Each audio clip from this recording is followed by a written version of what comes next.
Students, this is part 2 of third chapter of 8th class, synthetic fibers and plastics. So in the previous video we studied about synthetic fibers. So now we will study about plastics.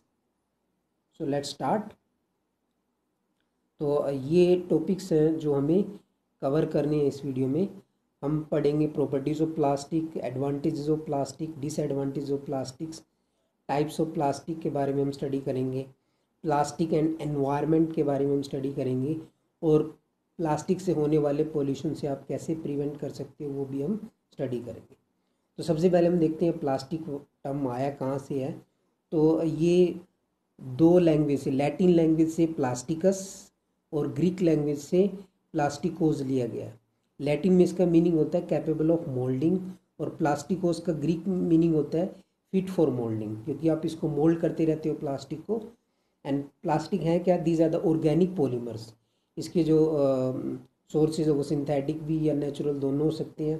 और plastics are basically फोमलेस materials, मतलब they can be moulded under heat and pressure. आप pressure बढ़ा के या heat बढ़ा के इनकी shape को चेंज कर सकते हो. तो ये ओरिजिन ऑफ प्लास्टिक्स है कि प्लास्टिक्स बनाने में आप कौन कौन से 3 रॉ मटेरियल्स का यूज़ करते हो. These are petroleum, coal and cellulose. इन रॉ मटेरियल्स का यूज़ करके प्लास्टिक्स बनाए जाते हैं. So moving to the next part. Next is the properties of plastic. तो प्लास्टिक क्या है, these are the long chain of polymers capable of being moulded, extruded and और कास्टेड इनटू डिफरेंट शेप्स. मतलब इसको आप बार बार मोल्ड कर सकते हो, इनको डिफरेंट शेप्स में कास्ट कर सकते हो. And plastics are strong, light weight, flexible and durable. ज़्यादा लंबे टाइम तक टिकते हैं, स्ट्रेंथ हाई होती है, फ्लेक्सिबल होते हैं. Plastic shows superior optical properties, मतलब क्लैरिटी, ग्लोस, कलर्स देखते हो आप डिफरेंट कलर्स में अवेलेबल होते हैं. प्लास्टिक की एक्सीलेंट मैकेनिकल स्ट्रेंथ होती है, मतलब ज़्यादा ड्यूरेबिलिटी ज़्यादा होती है, टूटते नहीं इतने ईजिली. एंड प्लास्टिक्स अगर आप टिन, ग्लास और स्टील से कंपेयर करो तो उनसे काफ़ी सस्ते हैं. और प्लास्टिक को रीयूज़ भी किया जा सकता है और इनकी रिसाइकलिंग भी की जा सकती है. ये कुछ इम्पोर्टेंट प्रॉपर्टीज़ हैं प्लास्टिक्स की. मतलब आप देखते हो आप कितना सारा सामान है जो प्लास्टिक्स का यूज़ करते हो, तो you must know about the properties of plastics. तो आई होप आपको क्लियर है प्लास्टिक्स की प्रॉपर्टी क्या होती है. नेक्स्ट है advantages of plastics. Plastics are good electric and heat insulators. ना तो इसमें से हीट पास होगी, ना इसमें से इलेक्ट्रिसिटी पास हो सकती है. तो आप देखते हो आपके किचन में बहुत सारे जो यूटेंसिल्स हैं उनके जो हैंडल्स होते हैं वो प्लास्टिक के बने होते हैं, क्योंकि इसमें से हीट पास नहीं हो सकती. कुकर का जो हैंडल आप उसमें देखते हो, और कई बार वायर के ऊपर इंसुलेशन के लिए भी प्लास्टिक को लपेट दिया जाता है, क्योंकि इसमें से करंट पास नहीं हो सकता. सेकंड प्रॉपर्टी है प्लास्टिक डू नॉट कोरोड और डीके. ना तो इसका कोरोजन होता, ना ही इतनी जल्दी ये इसका डिकम्पोजिशन होता. प्लास्टिक्स आर चीप, बहुत सस्ती है. Plastics are resistant to chemical, water and grease. इन चीज़ों का प्लास्टिक के ऊपर कोई इफ़ेक्ट नहीं पड़ेगा, ना तो किसी केमिकल्स का, ना वाटर का, ना ग्रीस का. अब हम देखते हैं डिसएडवांटेज ऑफ प्लास्टिक्स.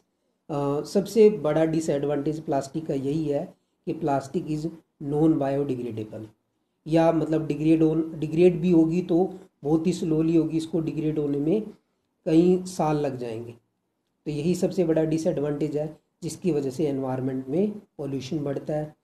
दूसरा आप कह सकते हो प्लास्टिक्स आर फ्लेमेबल, ज्वलनशील है, फायर कैच करते हैं. तो और इनके जलने से जो बहुत सारी हार्मफुल गैसेस बाहर निकलती हैं जो बहुत सारी डिसीज़ कोज कर सकती हैं. And third you can say that plastic can contaminate food from harmful chemicals. Next is the type of plastics. You know that plastics are member of polymers. Polymer family के मेंबर्स हैं. तो इनको इस chapter में हम 2 category में इसको divide किया गया, थर्मोसेटिंग प्लास्टिक एंड थर्मोप्लास्टिक्स. तो इनमें बेसिक डिफरेंस यही है, थर्मोसेटिंग को आप रीमोल्ड नहीं कर सकते एंड थर्मोप्लास्टिक को आप रीमोल्ड कर सकते हो. सो इनके बारे में थोड़ा डिटेल में स्टडी करते हैं, ये इम्पोर्टेंट टॉपिक भी आपका. फ्रीक्वेंटली आस्क्ड क्वेश्चन में पूछा जाता है। So let's study about them. First is the thermoplastics. तो थर्मोप्लास्टिक्स जो होते हैं they are soft and flexible, they are not elastic like rubber and steel spring, but इतने इलास्टिक भी नहीं होते कि जितना रबर या स्टील स्प्रिंग है। एंड इनकी सबसे जो यूनिक प्रॉपर्टी है वो यही है कि जब आप इनको गर्म करोगे तो वो मेल्ट हो जाएंगे, और जब दोबारा कूल कर दोगे तो वो अपनी शेप को रीगेन कर लेते हैं, हार्ड हो जाते हैं कूल करने पे। And thermoplastic can be drawn into fine fibres, पतले पतले इनके फाइबर्स बनाए जा सकते हैं। Moulded to any desirable shape, कोई भी आपको जो भी जिस भी टाइप की शेप चाहिए वो आपको मिल सकती है। तो इसका जो बेसिक आप स्ट्रक्चर वाइज देखो तो ये है, जो आप देख रहे हो इसमें जो पॉलीमेरिक चेन्स हैं वो लीनियर है सारी, there is no cross link between the linear chains.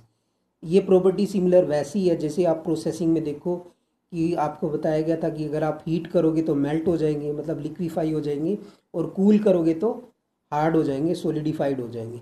जैसे आइस है, आइस को आप हीट करोगे वाटर में कन्वर्ट हो जाएगी, वापस कूल करोगे वापस वो सॉलिड बन जाती है। तो ये प्रोसेसिंग में इसका बताया गया, और इसमें बताया गया कि इसको आप हंड्रेड्स ऑफ टाइम रीमोल्ड कर सकते हो और इसकी रिसाइकलिंग भी की जा सकती है। Next is the thermosetting plastics. Thermosetting plastics अगर प्लास्टिक से कंपेयर करो तो उनसे काफ़ी हार्ड होंगे, रिजिड होंगे। एग्जांपल है जैसे बेकेलाइट है, मेलामाइन है और थर्मोसेट्स है। इनको एक बार जिस शेप में आप मोल्ड कर सकते हो वो शेप परमानेंट होती है, उसके बाद इसकी शेप को आप रीमोल्ड नहीं कर सकते।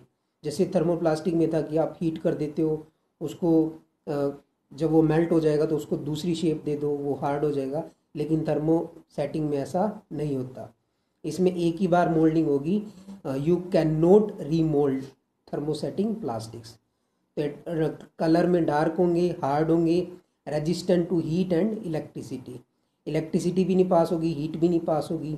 तो बहुत सारे जो यूटेंसिल्स के हैंडल होते हैं वो बेकेलाइट के बने होते हैं, ठीक है। तो स्ट्रक्चर वाइज बेसिक डिफरेंस यही है कि इसमें जो चेन्स होती हैं, लीनियर चेन्स होती हैं, उनके बीच में क्रॉस लिंकिंग होती है, उनके बीच में लिंक होता है। और यही रीज़न है थर्मोसेटिंग थर्मोप्लास्टिक से इतना हार्ड क्यों होते हैं। उनमें लीनियर चेन में क्रॉस लिंकिंग नहीं थी, थर्मोसेटिंग में क्रॉस लिंकिंग है, इस वजह से ये हार्ड होंगे, रिजिड होंगे एज कंपेयर टू थर्मोप्लास्टिक्स। एक बार डिफरेंस देख लेते हैं इनमें। फर्स्ट तो इनका स्ट्रक्चर ही हो गया कि थर्मोप्लास्टिक्स में लीनियर स्ट्रक्चर है, there is no cross linking between the polymeric chain. और थर्मोसेटिंग में there is cross linking between the linear polymeric chains. तो इसमें बताया गया आपको जो थर्मोप्लास्टिक्स होते हैं इनको एडिशन पॉलीमराइजेशन से बनाया जाता है, और थर्मोप्लास्टिक्स को कंडेंसेशन पॉलीमराइजेशन से। पॉलीमराइजेशन वही प्रोसेस है जिसमें मोनोमर से पॉलीमर को कन्वर्ट किया जाता है। इसमें पॉलीमेरिक चेन्स होती हैं, वो वीक वंडरवॉल फोर्सेस होती हैं थर्मोप्लास्टिक में, इसलिए वो सॉफ्ट होंगे। और थर्मोसेटिंग में क्या होता है, स्ट्रॉन्ग कोवलेंट बॉन्ड्स होते हैं, इसलिए वो हार्ड होते हैं। और थर्मोप्लास्टिक क्या है, सॉफ्ट हैं, वीक है, लेस ब्रिटल है। बट थर्मोसेटिंग्स क्या हैं, हार्ड है, रिजिड है, स्ट्रॉन्ग है, बट मोर ब्रिटल है। आई होप आपको डिफरेंस क्लियर है। नेक्स्ट क्वेश्चन ये आता है कि क्या प्लास्टिक एनवायरमेंटल फ्रेंडली है, तो इसका आंसर है नो। तो प्लास्टिक का जो डिसएडवांटेज आपको बताया गया था कि प्लास्टिक इज़ नॉन बायोडिग्रेडेबल, तो इसको डिग्रेड होने में बहुत सारे साल लग जाते हैं, तो इसको हमें अवॉइड करना चाहिए। इसकी जगह आप कपड़े का बैग या जूट के बैग यूज़ कर सकते हो सामान लेके आने के लिए।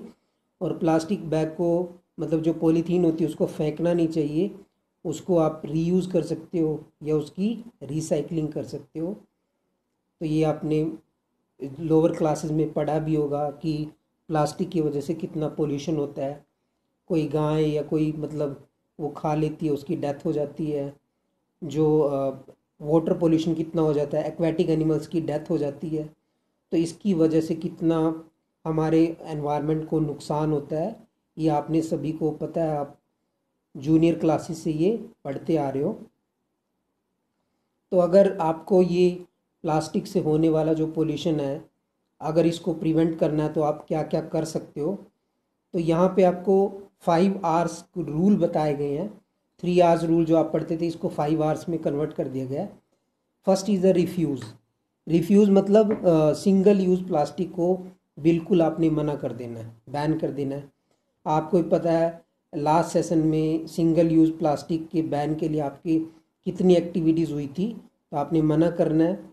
दूसरा है रिड्यूस, जितना अमाउंट आप प्लास्टिक का यूज़ करते हो उसको कम कर दो। थर्ड इज़ द रीयूज़, बहुत सारी चीज़ है प्लास्टिक जिनको रीयूज़ किया जा सकता है, जैसे प्लास्टिक बोटल्स है, कंटेनर्स हैं। फोर्थ इज़ द रिसाइकलिंग, मतलब जिसको आप रीयूज़ नहीं कर सकते उनकी रिसाइकलिंग की जा सकती है। And fifth is the rethink, जो भी आप प्रोडक्ट्स खरीदते हो अगर वो प्लास्टिक से मिलके बने हैं या प्लास्टिक्स का उसमें कंटेनर यूज़ हो रहा है तो उनको ख़रीदने से पहले दोबारा सोचो कि क्या हमें ये चीज़ खरीदनी चाहिए। तो इन रूल्स को फॉलो करके आप प्लास्टिक से होने वाले पोल्यूशन से अपने आप को और अपने एनवायरनमेंट को प्रिवेंट कर सकते हो। तो आई होप आपको ये चैप्टर अब क्लियर है।